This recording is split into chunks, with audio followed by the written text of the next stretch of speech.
me at Cello, Cello. You had me at Cello. You had me at Cello. Oh, you had me at Cello. Hi, everybody. Friday at 5 o'clock. Time for another Cello Chat. And with me this week, I'm thrilled to have Dr. Adrienne Elisha. How are you doing today, Stephen? I'm doing quite well, Benjamin. Thank you so much. Yeah, it's wonderful to see you and to have you on. Would you begin by telling your background? How did you start and how did you get to where you are today? Well, that's a huge question, and it's a very important one. It's always interesting for myself just to look back to see this journey that was almost inevitable, you might say. I come from a very musical family. My mother was a great violinist. She was one of the last students of Leopold Auer and Louis Persinger, the pedagogues that produced Jascha Heifetz and Yehudi Menuhin. And so that was always an inspiration for me. My father was a violist and conductor. He studied conducting with Pierre Monteux and Leon Barzan. For those who don't know who Barzan was, that was Toscanini's assistant. I had many siblings. I had an older sister who was a bass player, another sibling who is a professional cellist. Another sister was a violist and composer. And so I was the youngest of five in the family. And it just seemed to me that everyone in the world was a musician because I didn't know any different. If someone were to come to the house and I would ask them what did they play, and they would tell me that they didn't play anything, I thought, my goodness, you're from Mars. So in the beginning, my mother was actually intending for me to be a violinist. And she attempted to put a violin under my chin once, and I threw a tantrum, and I had no interest in playing the violin because I had already found the instrument of my heart, and that was the cello. My second oldest sister was a wonderful cellist. She is a wonderful cellist. Was studying with Janos Starker. She's quite older than I am, so I was her kid brother, and I would sneak into her room just before she would open her cello case. I'd hide behind a chair that she wouldn't see me, and I would just spy on her practicing, and I fell in love with the sound of the cello, and it was just impossible for me to think that I would do anything else. And I do remember that, and then I don't remember too much, but then I realized that I was already playing on a fairly high level. And so I was actually playing professionally by the time I was 15, which is around the same time that I had lost my mother, tragically. I was accepted as a student of Janos Starker when I was still a junior in high school. My father drove me out to Bloomington, and I was very much adamantly wanting to study with Janos Starker. In my view, there was no other cellist to even consider. And that was probably the most transformative thing in my life because my work with Janos Starker was not just benefiting me as a player, but also as a teacher because of his background being not just a prodigy cellist, but he was a prodigy teacher. He evidently began teaching at the age of 8 and passed on to me that desire to help others and to give back to the world what I was given. So I would say that there were many influences in my background that brought me to where I am now. When I mentioned that my father was a violist and conductor, well, he was my first conducting teacher. I started studying scores and preparing them and having lessons with him by the time I was about 9 or 10 years old.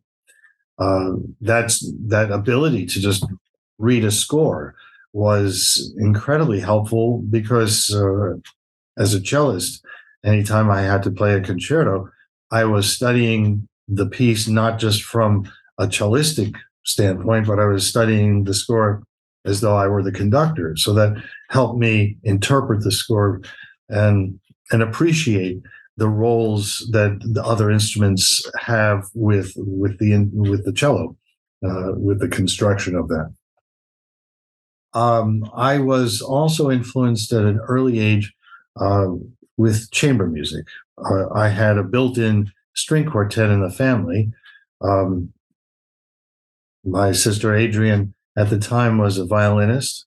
And so with my mother being her teacher, and after dinner, I would quickly set up 4 chairs and 4 stands, and I would dig into the file cabinet where I found a treasure of quartet music. And I had absolutely no idea the difficulties of these things. And I remember digging into one volume, and it happened to be Opus 59 Beethoven quartets. And I opened the first page and I thought, oh, lovely. There's a nice opening here for cello. So that was an amazing world for me. And my favorite pastime as a youngster was to listen to the Beethoven string quartets and open the score and study the score and listen. I was absolutely consumed by the Beethoven quartets. That was sort of my pastime whenever I had a chance to do that. All my summers as a youngster were involved with chamber music. At the age of 13, I was the youngest member of Charlie Castleman's quartet program. That was a huge influence for me. And when I was at Indiana University, I was always making sure to team up with a student of Menachem Pressler. So because the student would bring me into his studio and I would have coachings continuously. Every semester, I made sure to have coachings with Mr. Pressler. I was incredibly fortunate to have chamber music instruction by Rostislav Dubinsky, who was the founding member of the Borodin Quartet. It was the golden age, I would say, during the time I was at Indiana University. I had the opportunity to study with Pressler, with Gingold, with Shebach, with Dubinsky. It was one of the most remarkable times of my life. After Indiana University, I went to Yale University for my master's, and again had more incredible instruction in chamber music from the Tokyo String Quartet. The summer before I went to Yale, I went to the Norfolk Music Festival, and there studied with Eugene Lehner, who was the founding member of the Polish Quartet. And Eugene Lehner was Raphael Hillier's teacher, so I also had instruction from Raphael Hillier. And Raphael Hillier was the teacher or the coach of the Tokyo String Quartet. So there was these incredible lineages that I was somehow part of. If I just back up a little bit, speaking about lineage, one of the most remarkable aspects of my studying with Mr. Starker was the fact that he was a product of the Franz Liszt Academy. And his teacher happened to have been the last pupil of David Popper. And so it's a very interesting path to think that my hands in some way reached across generations and are holding the hand of David Popper through that lineage. And sometimes I talk about that with my students because I think it's something that would hopefully give inspiration, that there is that historical connection. When Janos Starker said to me that he used to play Beethoven sonatas with Franz Liszt students, that sort of hit a really amazing chord inside of me, because the historic significance that, of course, Franz Liszt knew Beethoven, so the amazing connection and historic relevance of that is priceless. Yeah. So I look back at my career and my path, and I am full of gratitude that I've had amazing opportunities as a youngster and as a young adult, and those opportunities have given me the library of resources that I feel are so worthy of passing on. And so my love of performing as a cellist and in chamber music is equal to my love of teaching. I'm equally passionate. Outstanding. And how did your schooling then lead to careers in Kansas and then Georgia? Again, not a straight line. After I completed my master's at Yale, I was immediately employed by the University of Toledo in Ohio. It's kind of a funny story because I didn't expect to get hired right away after graduating. In fact, most of my colleagues stayed unemployed for many years after their graduation and essentially hung around New Haven. And I was expecting to do something of the same, that if nothing materialized, I would stay in New Haven. I was already playing in many of the surrounding orchestras, and I was already teaching, and I was a teaching fellow at Yale, so I was already teaching many of the undergraduates there as an assistant to Aldo Pariso. So I was well established. And I first got a phone interview from, I believe it was the University of El Paso. So I was getting my hopes up there. And then I got a call from the University of Toledo, but I didn't make the connection that it was the University of Toledo. I thought it was still the University of El Paso. And they were asking me to come and for a live interview. And so I was still thinking that it was El Paso. I hung up the phone, and I immediately made plane arrangements to fly into El Paso. But I was asking for either Toledo Express or Detroit Metro. That was the two airports. And the whole thing became kind of very funny because it still didn't occur to me that this was another university. Long story short, I went out for the interview, and at the end of the day, I was offered the job. Great. And at the ripe old age of 23, I was the youngest member on faculty, and I began my teaching career at that moment. And I spent 6 years in Toledo, and then I was offered an interim position, being co-principal cello with the Bergen Philharmonic, and also teaching at the Grieg Academy. So off I went to Norway, and that was an absolutely wonderful experience to be in a different culture and to be in a place where music was more of a central feature in the place. In our country, we have so many wonderful things to offer, but unfortunately, the arts in general always take a backseat to athletics and sports. It's just the way it is. And to be in a culture where music and the arts were that central, to get into a taxi and for the taxi driver to say, I enjoyed the symphony concert last night, that made an impression. And it was extremely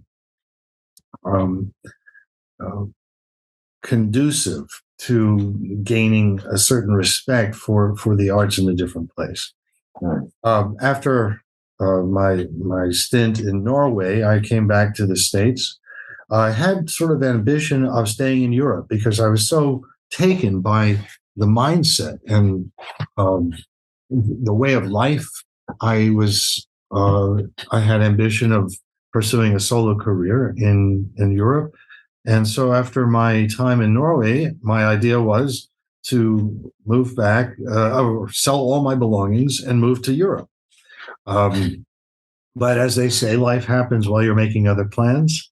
And I found myself taking an audition for the Kansas City Symphony. I was with them for a while. And I was asking for time off continuously, especially before my New York debut in Carnegie.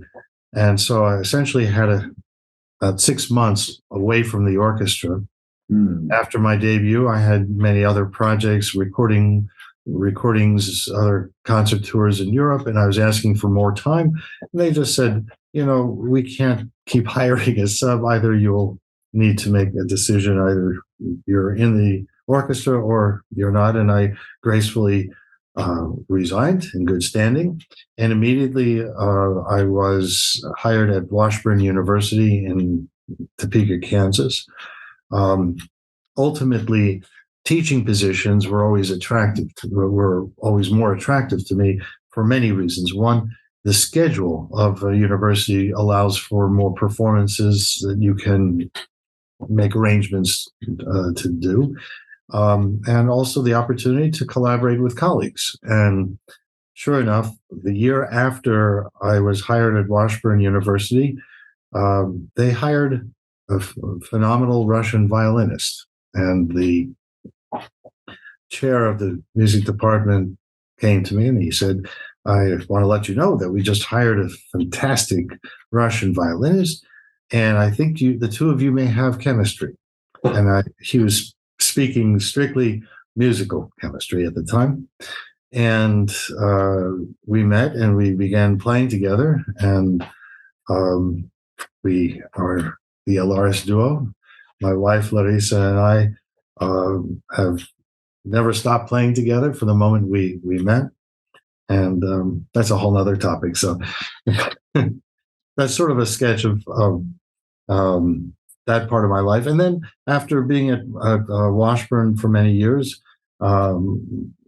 Larissa and I were hired as the string professors at Georgia Southern University, where we are now the directors of the string program, the Gretsch School of Music, and our life continues here in Georgia. Excellent. Outstanding. And I have enjoyed both your playing together and also your teaching together. I remember an ASTA conference where, from my perspective, I thought you did a very good job of doing what Starker was very good at doing in terms of addressing both the technical things that a student needs to hear and the musical things. And I think, just from my perspective, you were able to do so in a very supportive sounding way. Starker could be very blunt at times. I mean, to say the least. Yes.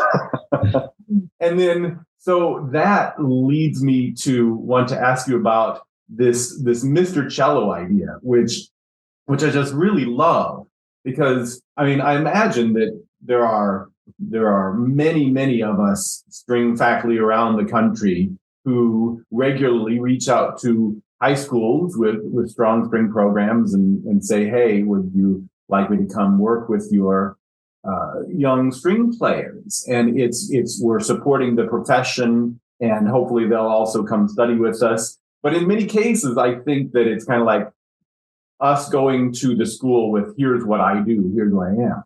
And the Mr. Cello is just such a creative way to be able to, you take this approach down to very young ages.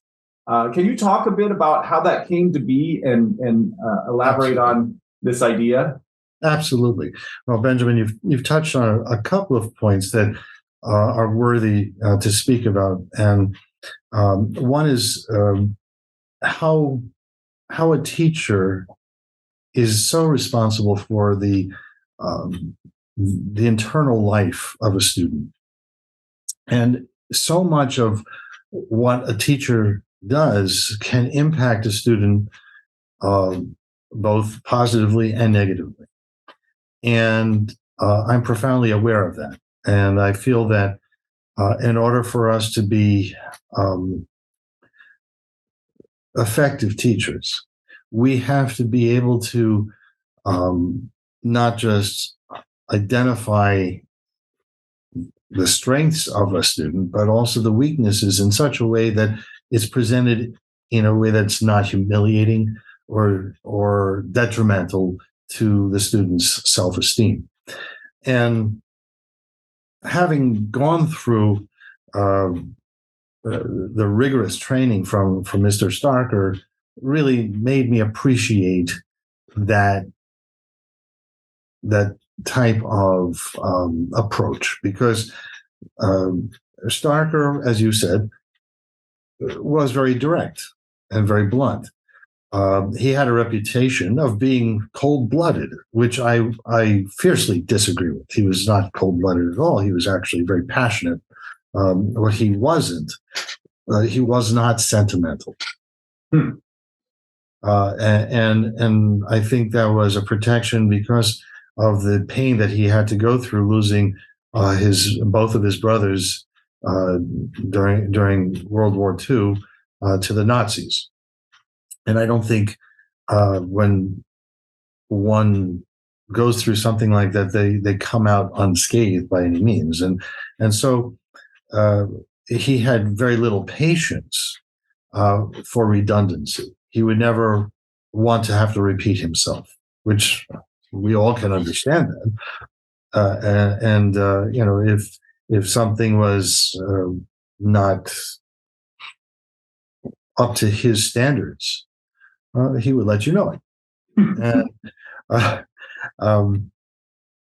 And there are countless stories. One that I would actually retell, because this was a joke that Starker spoke about himself, that there are 3 cellists that die and go to the pearly gates, and St. Peter is asking each cellist who they had studied with, and one cellist responded that he had studied with Pablo Casals, and he's sent to hell. And the next cellist said he had studied with Leonard Rose, again sent to hell.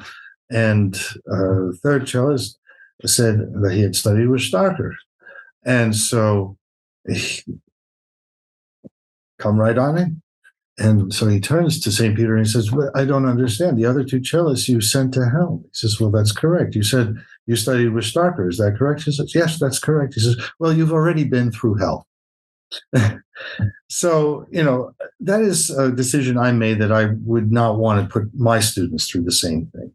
And a Mr. Cello idea is, in a way, part of that same mindset. I came up with that idea actually through my work with a poet. While I was living in Toledo, I began performing with a celebrated poet from Ohio, had won numerous governor's awards, Nick Muska. And we were invited he was invited to perform in a warehouse in downtown Toledo. And during this time, we had both met each other and we had become fans of each other's work. And we had often talked about finding something to collaborate with. And so this was the opportunity. And so I began putting together musical adaptations, sometimes unaccompanied Bach, sometimes just improvisations, to accompany and to complement the poetic text that he would read. And he is a spellbinding reader, full of drama. He has a background in jazz, so his sense of timing was always impeccable. And so we formed a union called Mozarte, MOTS-ARTE, Mozarte, and basically meaning word art. And I've also been fascinated with poetry. I myself write poetry. I don't really publicize it too much because it's something very private, but I love poetry, and I often think about poetry when when I'm playing music. The two are of the same line. So my work with Nick had brought me very closely to music and words. And I have a deep love for children. And with my little nephews at the time, I would often have them sit on my lap. When they were just little toddlers, I would put the bow in their hand and I would sort of introduce them to the cello. And lo and behold, several of them actually became cellists. Maybe not professionally, but they learned an immediate appreciation for the instrument. And one thing led to another, and I decided to have this program called Mr. Cello Stories, which is essentially an improvisation, both of the story and improvisation of the music itself. And the improvisation can often begin with one word that I solicit from the audience. And so that word can either be embedded somewhere in the story, or it could be the subject of the story. And the wonderful thing about improvisation is that it unlocks things inside of us. As classical musicians, we are so dedicated to performing and playing as closely as we can to the intentions of a composer. And there used to be, obviously, the performance practice of improvisation in the Baroque, and certainly composers that were the performers, Mozart, Beethoven, they were all improvising. And there's a certain freedom that we can develop by improvising. And children are natural at improvisation. They are the best storytellers, and they are the best they're the best appreciators of stories.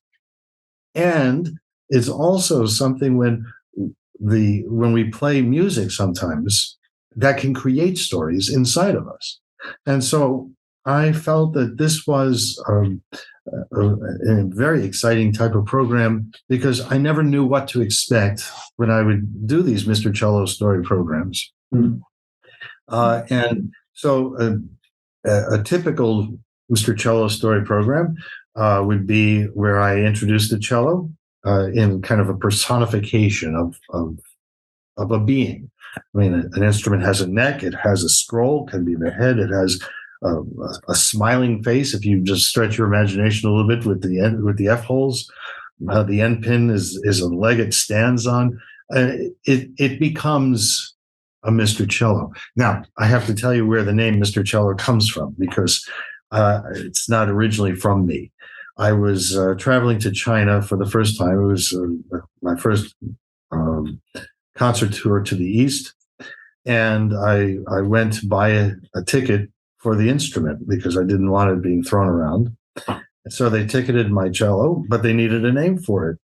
And so I said, I have no name for it. And so they typed on the ticket, Mr. Cello. Now, of course, they type in something like it's special baggage or whatever, but that's not as good. So Mr. Cello got his name from that. And I felt that this program had a life of its own, and I became very inspired by the results of this program. I had a residency once in Dubuque, Iowa, For 10 days, I did three programs a day, so essentially 33 programs. And I received correspondence from teachers after the residency ended, how many students had wanted to become string players. The interest in playing a string instrument suddenly jumped like 40%.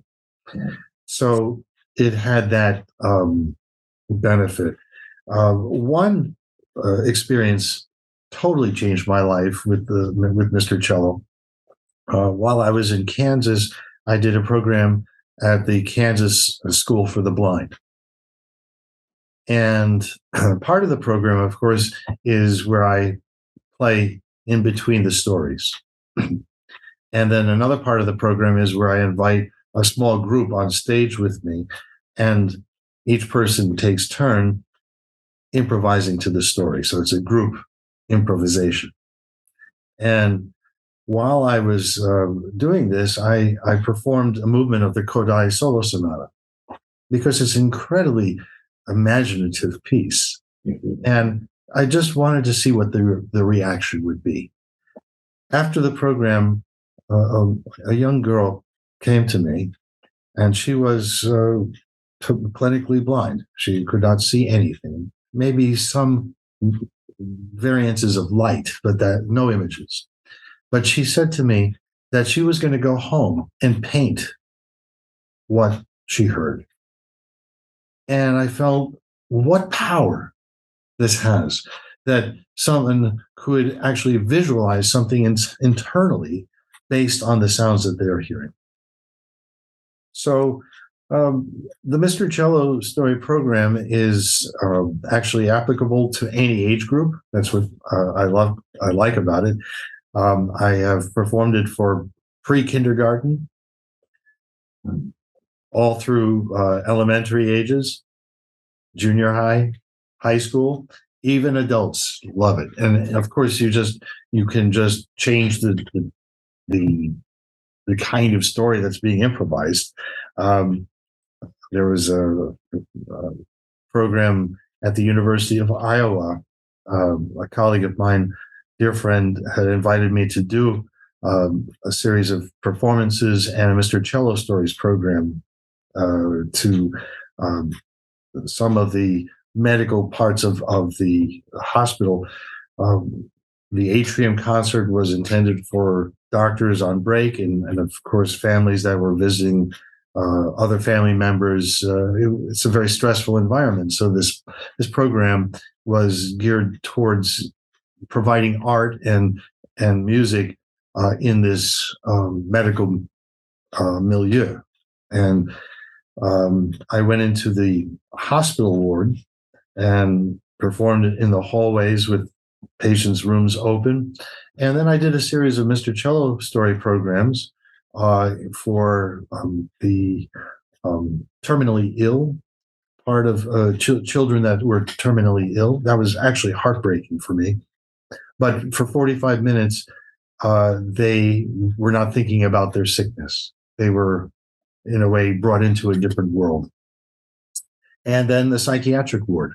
That was a trip because I had them improvise a story, and it was obviously something that was helping each one of them work through something that they were troubled by. So they were, whatever they were adding to the story had to do with some issue that they were experiencing. So it made me realize that what we do as artists can have such a dramatic and major impact on the lives of people, even without realizing.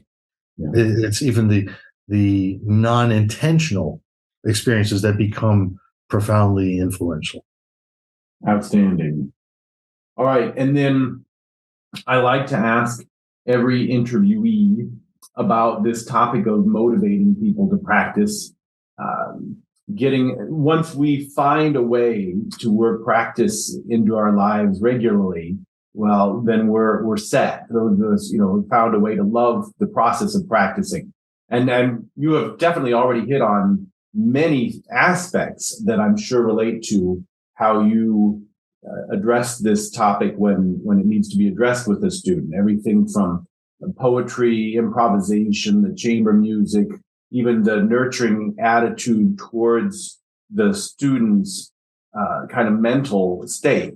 But do you have additional thoughts on helping students, ways that you approach helping students to get to where they spend the time, the effort, the thought processes that gear them up towards the rate of advancement that they can achieve? Your questions are phenomenal, and they're worthy of much longer answers that I can give, but I'll try to be as concise as possible here.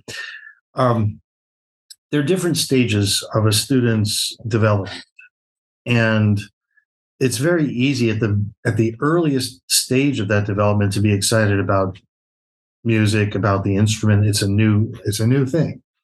And depending on how quickly a teacher can set a student up properly to be able to create attractive sounds will determine the next stage of playing and how to keep the student engaged, involved, and enjoying the process. I think the quickest way to ruin a person's love of music is to tie up their hands in such a way that, one, they are in such discomfort and pain, and two, they're making the most god-awful sounds. And it doesn't have to be. Obviously, playing a string instrument is probably one of the hardest things one can do. It's not the immediacy that one has playing a piano or even some of the wind instruments. You just blow into a recorder, you immediately make a sound.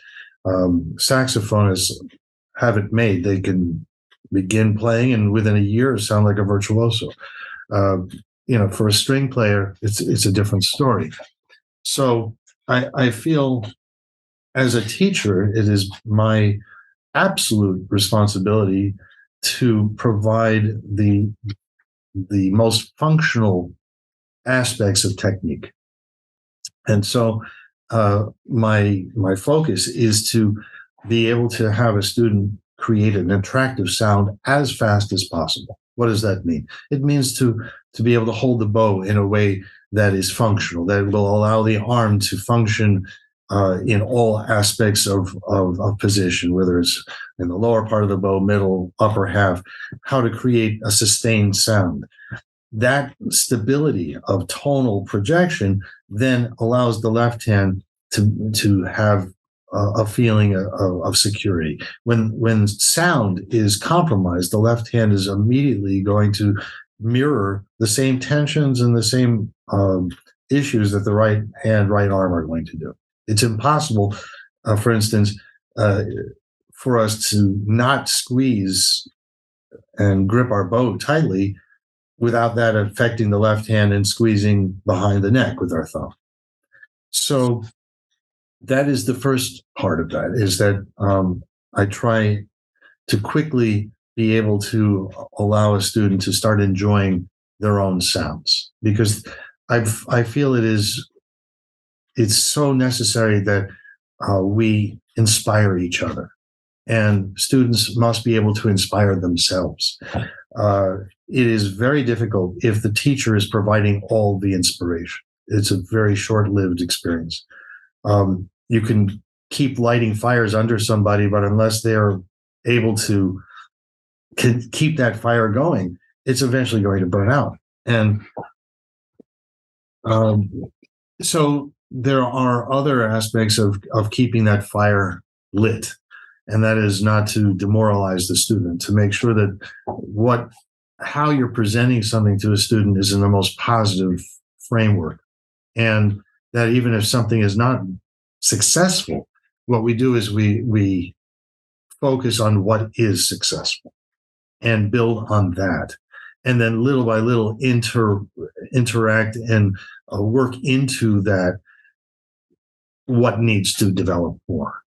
And of course, when I came for my lessons with Mr. Starker, I think more than what he told me, it's what he demonstrated to me that made most immediate impact and the quickest way to my understanding of something. And as teachers, we have to be willing and sensitive enough to determine, is the student visual? Are they auditory? Yeah. What is the key? What's the quickest way they will get that information? And so rarely have I found a student to really get something by a lot of explanation. It's important that we do explain things correctly, but I think it's also important that we model those things.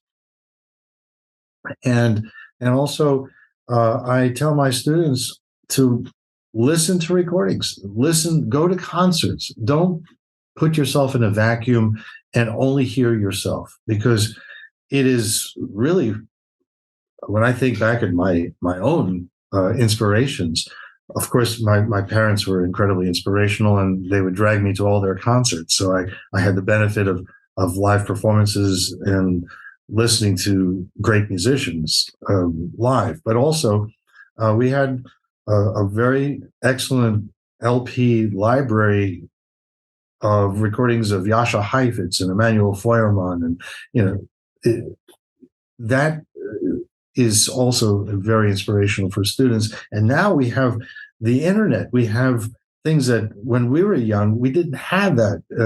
To our fingertips, we can access anything we want. And so I think it's important as teachers that we direct our students to listen to iconic performers. And it breaks my heart if I talk about someone like Fritz Kreisler and I get a dead stare, like who's that? It's kind of a shame that there are certain iconic performers that only the most sophisticated know about. And I think it's our obligation to, revisit the great masters of old. That is a fantastic way of inspiring. And, I think students can be inspired by each other too. If one student is, maybe a real overachiever, well, hopefully that performer or that student will be inspiring for someone else in the class. And at the university, we often go to different high schools to present our programs and hopefully attract students to come to our university. In those trips, we often bring our own students because high school students will be more identifying with a college student than they will with the professor. When we play, it's kind of like, oh, I'll never be able to do that. And then they hear a college student perform, they think, well, the person's not too far away from where I am. That's attainable. Yeah. And so we have to be smart, and we have to be not just good players, but we have to be good psychologists. We have to be able to look inside of somebody and see what is it that they really need.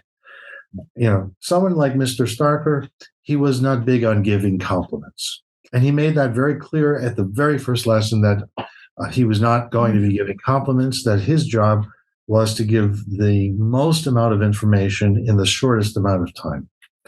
And if you got it, great. And if you didn't, it's still on you.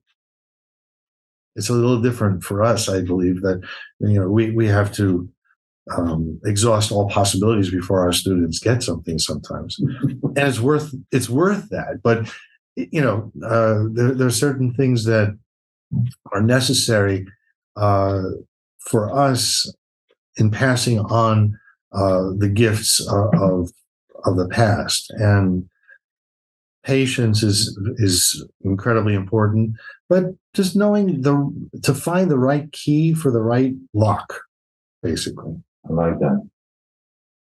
Well, at the risk of asking you another question that requires a long time for a thorough answer, you mentioned earlier the Kodály unaccompanied sonata, and one of your articles that I remember catching my attention and liking, you point out many of the just in some ways, easy to underestimate array of compositional influences that piece had throughout cello writing in the 20th and 21st century.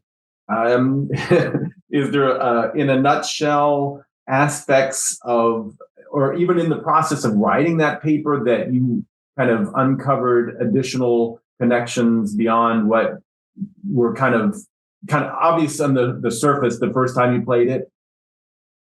Well, sure. And the thing about any piece is that through multiple performances, we attempt to get closer to the truth of something. And there's always more truth to uncover.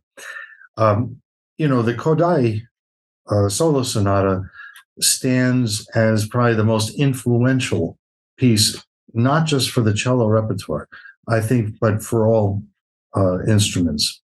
Kodai had the visionary scope of portraying what the instrument could be capable of. And there are specific landmarks along the line of our repertoire that essentially bring us to the threshold of the Kodai solo sonata.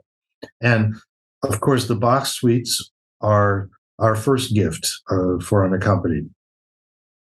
And just like any composer, Bach remains perhaps the most central point in a composer's psyche. And it's, we can trace almost any composer and how they were influenced by Bach.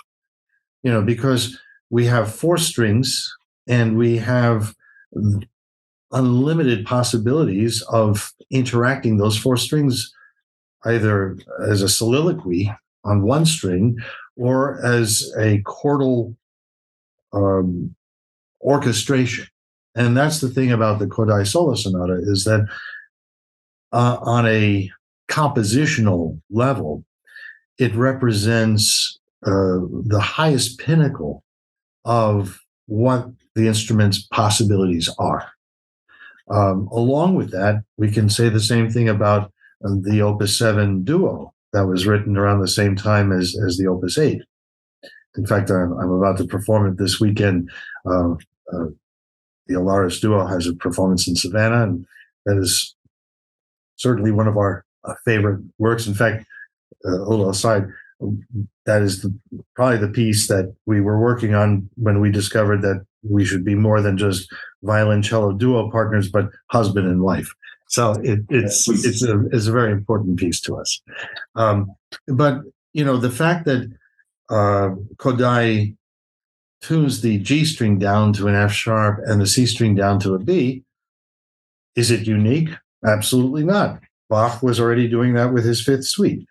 And the idea of changing the overtones of the instrument, the colors, the harmonic complexities, well, where is that from? Debussy. Does Debussy belong in that lineage of our cornerstones of repertoire? Absolutely. We have the Bach suites, we have the Beethoven sonatas, we have the Debussy sonata, we have the Kodai solo sonata. It's four cornerstones that essentially occupy the corpus of our repertoire. And so Kodai's influence of Debussy merged with the Hungarian language and the linguistic aspects, that is such a color, and you you must have some understanding of the Hungarian language. I personally do not speak Hungarian, but I studied with a Hungarian.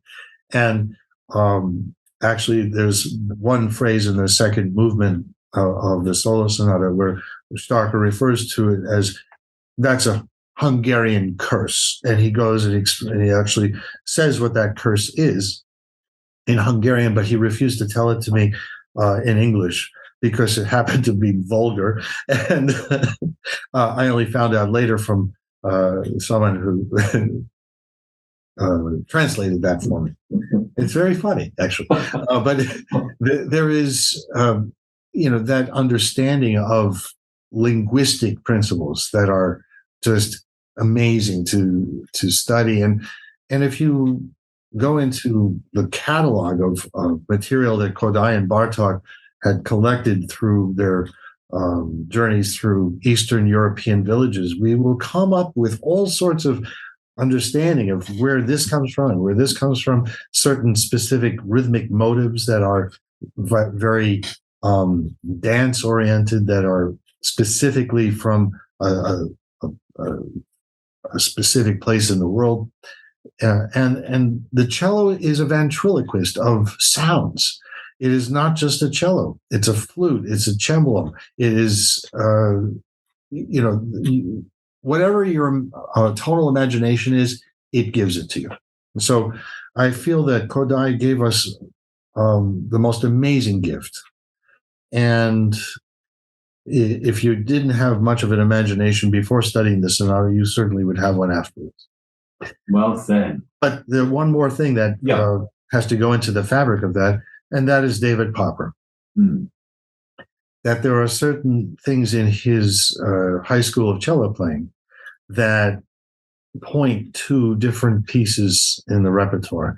And I definitely feel, for instance, the spinning song of Popper is one of the short hills before the mountain, shall we speak. Because in the last movement of the Kodai solo sonata, we have the same type of technique required, where you have the single finger playing in a way like a cembalo. Very nice. So, it's a topic that we can spend another 2 hours with, and it's one of my favorite works, and I very much enjoy exploring the solo cello repertoire. It is great. It is great. And it is fun when the composers, in some cases, have us play chamber music on one instrument, really. All right. Well, so you mentioned the upcoming concert this weekend. I'm sure that's going to be fun and wonderful for all. What else do you have throughout the rest of the year and into next year? What other projects, irons in the fire? Well, I'm presently working on a book about Popper's etudes with a colleague, Robert Batty. That's sort of an ongoing project. I have several projects. I really almost prefer not to speak about it because I don't want to jinx them, but some of them require international travel, creating certain festivals and opportunities in Europe. There are many programs that I'll be playing, so some wonderful works that I've played many times and look forward to playing again. And it's sort of what I do is kind of a continuum of things that I've been doing for a while. And there's a combination of my own performances with the Alaris Duo, other collaborations with pianists, piano trio programs, and music festivals that I look forward to being part of. I teach and perform at the Summit Music Festival in New York. Some of my work is as a conductor, so I have the Georgia Southern Symphony. I'm director of orchestras here, and so we have our Strings at Southern Festival coming up in February, which is a 4-day schedule of rehearsals, chamber music coachings. We will have the winner of the Georgia Southern Symphony concerto competition perform with the symphony on the symphony concert. So we have many wonderful things to look forward to. Excellent. Yeah, never a dull moment, is there? No, not at all. Well, thank you so much. This has been great fun.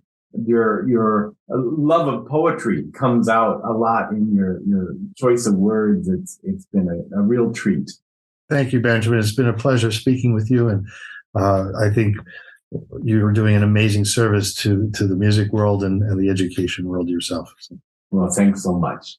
And best of luck to you all practicing this weekend with loads of inspiration. And we'll see you this time next Friday.